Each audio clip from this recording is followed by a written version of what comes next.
Welcome to all of you. आज हम जो है ग्रुप की प्रॉपर्टीज़ स्टार्ट करेंगे। तो ये जो हमारे पास ग्रुप की कुछ एक प्रॉपर्टीज़ आएंगी, 5 से 6 प्रॉपर्टीज़ हैं, बहुत ही इंपॉर्टेंट है। एग्ज़ाम में आपको 100% आएगी, ठीक है। या तो कंपल्सरी सेक्शन में आएगी या तो यूनिट वाइज जो आपके क्वेश्चन आते हैं वहाँ पे आएगी, ठीक है। तो इन प्रॉपर्टीज़ को आपने अच्छे से देखना है कि क्या करेंगे। बहुत ही सिंपल और बहुत ही ईजिली हम इन प्रॉपर्टीज़ को जो है प्रूव करेंगे। तो सबसे पहले स्टार्ट करते हैं।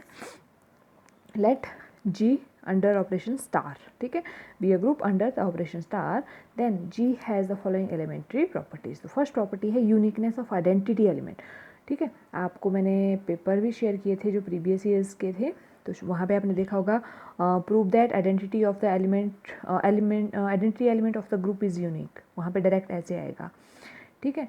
तो आपको जो है पता होना चाहिए कि क्वेश्चन क्या आ रहा है, कैसे आ रहा है, उसको सॉल्व कैसे करना है। नाउ प्रूफ स्टार्ट करते हैं।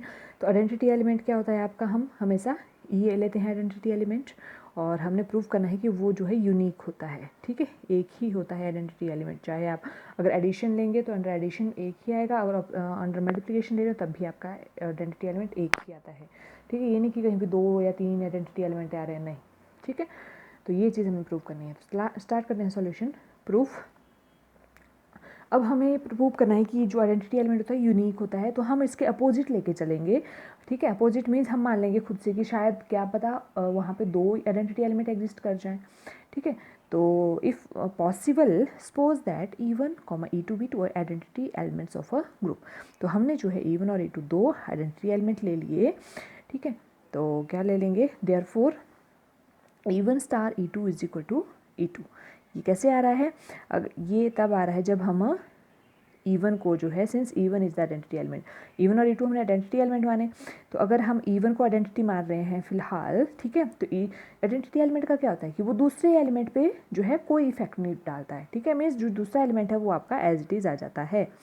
तो ये E2 आपका एज इट इज़ आ गया, ठीक है।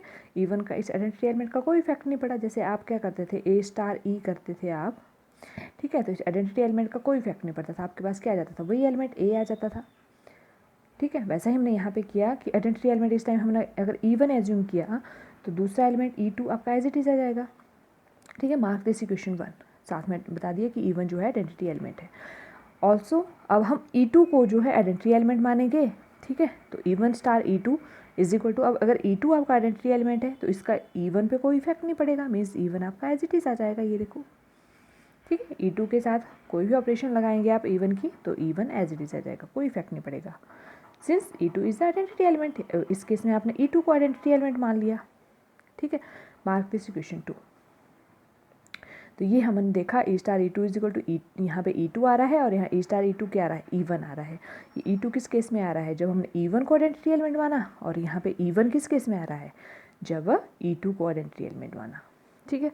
अगर आप देखें फर्स्ट और सेकेंड इक्वेशन में इनकी लेफ्ट हैंड साइड इक्वल है, E स्टार E1 E2 आ रहा है, E1 E2 आ रहा है, दैट मीन्स लेफ्ट इक्वल है, दैट मीन्स राइट भी इक्वल होंगी। तो हम यहाँ से क्या लिख लेंगे, therefore E1 is equal to E2 from equation number 1 and 2, ठीक है।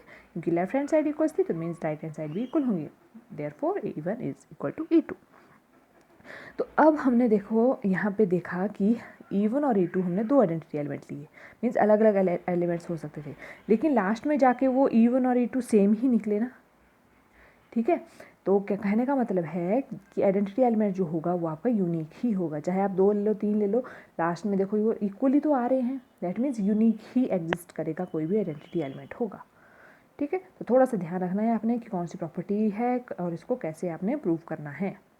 तो ये आपकी फर्स्ट प्रॉपर्टी प्रूव हो गई, देख लो, बहुत ही सिंपल और इजीली आप इस प्रॉपर्टी को प्रूव कर लोगे। 1-2 बार ट्राई करो, आपको अच्छे से क्लियर हो जाएगा। नेक्स्ट देखते हैं यूनिकनेस ऑफ इनवर्स एलिमेंट, ठीक है। तो ये 2017 में आई थिंक आया हुआ है ये वाला प्रॉपर्टी। तो वहाँ पे क्वेश्चन आया था inverse, prove that inverse of each element of group is unique. वहाँ पे आया था कि आपको प्रूव करना है जो इनवर्स होता है वो भी यूनिक होता है। जैसे हमने यहाँ पे क्या प्रूव किया, आइडेंटिटी यूनिक प्रूव की, अब हमें इनवर्स को यूनिक प्रूव करना है। तो स्टार्ट करते हैं proof. Let E be the identity element, inverse के लिए, इनवर्स प्रॉपर्टी के लिए भी आइडेंटिटी एलिमेंट आपको चाहिए होता है। तो हमने ई मान लिया identity element of the group G under operation star, and कोई एलिमेंट ए ले लिया हमने, belongs to G, be an arbitrary element. If possible. अब हम फिर से इसमें भी अब क्या करेंगे, यूनिकनेस प्रूव करनी है, लेकिन हम फिर से यहाँ पे जो है कोई 2 इन्वर्स ले लेंगे कि शायद वहाँ पे 2 इन्वर्स एग्जिस्ट कर जाएं। ठीक है, तो हम खुद से ले रहे हैं कि शायद वहाँ पे B1 और B2 कोई 2 इन्वर्स एग्जिस्ट कर जाएं। तो बोल दिया if possible that B1, B2 belongs to G, B2 inverse of A। इस ये जो A एलिमेंट लिया, ये इसके इन्वर्स ले लिए 2 इन्वर्स B1 और B2। ठीक है, तो अब हमने अगर B1 इन्वर्स ले रहे हैं A का, तो इस पर ऑपरेशन लगाएंगे A स्टार B1। इन्वर्स की प्रॉपर्टी क्या होती है कि इन्वर्स जो आपका होता है एग्जिस्ट करता है, मीन्स यहाँ पे अगर आप B1 इन्वर्स ले रहे हो तो इन्वर्स का दूसरे एलिमेंट के साथ फाइनली रिजल्ट क्या बनता है, आइडेंटिटी एलिमेंट E।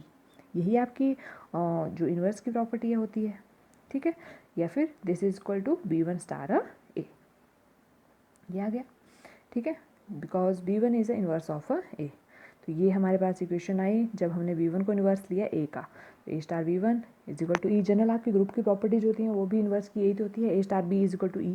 तो यहाँ B की जगह B1 लिया हुआ है, सिंपल, और ये B1 स्टार A उल्टा लिख लिया, ये मार्क, इसको इक्वेशन 1 मार्क कर दिया।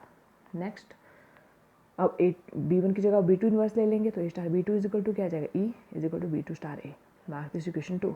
और यहाँ पे मेंशन कर देना कि B2 क्या है, इन्वर्स है A का, तभी हमने ये इन्वर्स की प्रॉपर्टी लिखी यहाँ पे, क्योंकि हमने माना हुआ है स्टार्टिंग में कि B1 और B2 इन्वर्स हैं। तो जब B1 इन्वर्स आया तो फर्स्ट इक्वेशन आई, और जब B2 इन्वर्स लिया तो सेकेंड इक्वेशन आ गई आपकी। ठीक है, नाउ अब हम यहाँ पे भी कहीं ना कहीं जो B1 और B2 हमने अलग अलग लिए हुए हैं, तो कहीं ना कहीं हम B1 से स्टार्ट करेंगे और सिंप्लीफाई करते करते हम कहीं ना कहीं उसको लास्ट में B2 के बराबर ले आएंगे। ठीक है, तो स्टार्ट करते हैं। Now B1 is equal to, B1 से हमने स्टार्ट किया, तो अगर आप देखें यहाँ पे बीच में ये सिंप्लीफाई करने के बाद लास्ट में क्या आ रहा है इसकी वैल्यू, B2। तो ओवरऑल हम यहाँ तक जाएंगे कि हमने इसको B2 के बराबर प्रूव करना है। तो स्टार्ट करते हैं B1 से। B1 is equal to, B1 को हम क्या लिख सकते हैं, B1 स्टार E, क्योंकि E आइडेंटिटी एलिमेंट है, हमने स्टार्टिंग में ही लिया हुआ है। आइडेंटिटी एलिमेंट का कोई फर्क नहीं पड़ता है, आप किसी भी एलिमेंट के साथ ले लो इसको। ठीक है, B1 स्टार E है, E का कोई इफेक्ट नहीं पड़ेगा, फिर से लिखो B1 ही आएगा ये इसका रिजल्ट। ठीक है, since E is the identity element of G, तो हम लिख सकते हैं B1 को B1 स्टार E। ठीक है, ये लिख लिया हमने। Now this is equal to, अब हम जो है B1 एज इट इज़ रखेंगे इस B1 को, और यहाँ पे E की वैल्यू को पुट कर देंगे। ठीक है, E की वैल्यू हमने यहाँ पुट करनी है A स्टार B2। ये देखो आप यहाँ पे इक्वेशन, ये जो सेकंड इक्वेशन है, ठीक है, ये है ना सेकंड इक्वेशन, तो इसमें E की वैल्यू क्या आ रही है, A स्टार B2। तो ये हमने यहाँ से ले लिया। अब आप बोलोगे आप B1 ऊपर से क्यों नहीं लिया हमने, क्योंकि हमने देखो ना कहीं B1 से स्टार्ट किया तो हमने B2 की तरफ जाना है, मीन्स हमें जो B2 वाली इक्वेशन है वहाँ से ही वैल्यू उठानी है। तो हमने यहाँ से ले लिया A स्टार B2, E की वैल्यू क्या रख ली, A स्टार B2, ये उठाया यहाँ से और इसकी वैल्यू यहाँ पे रख दी, A star B2 as it is. ठीक है, B1 एज इट इज़ आ गया आपका, ये एज इट इज़ ही रहा, इसमें कोई इफेक्ट नहीं पड़ा। नो, ये साथ में रीजन दे दिया बिकॉज ऑफ इक्वेशन 2। ठीक है, दैट इज इक्वल टू, अब हम यहाँ पे एसोसिएटिव प्रॉपर्टी लगा सकते हैं by associative property in G, क्योंकि G हमने ग्रुप माना हुआ है स्टार्टिंग में, तो एसोसिएटिव प्रॉपर्टी एग्जिस्ट करेगी। दैट मीन्स आपके लास्ट 2 एलिमेंट ब्रैकेट में है, तो ये फर्स्ट 2 ब्रैकेट्स में ले लो, एक ही बात है ना, कोई इफेक्ट नहीं पड़ता है।